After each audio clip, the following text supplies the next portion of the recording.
दाताचे दातवन घ्या ग कुणी, कुंकू घ्या कुणी काळमणी बाई. हे भावांनो, सुया पोतवाली मावशी आली रे.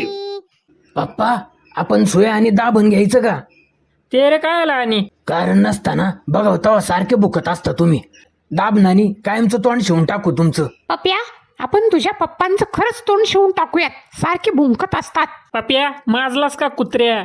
माझं तोंड शिवण्यापेक्षा तुझ्या बायकोचं शिव की. सारखी वाचा वाचा करत असती कुत्री. चकण्या डोळ्यांच्या राधाबाई, बया, मला चकण्या डोळ्याची म्हणाली काय ही? तुम्हा काजळ शोभा देई, आखुड केसांच्या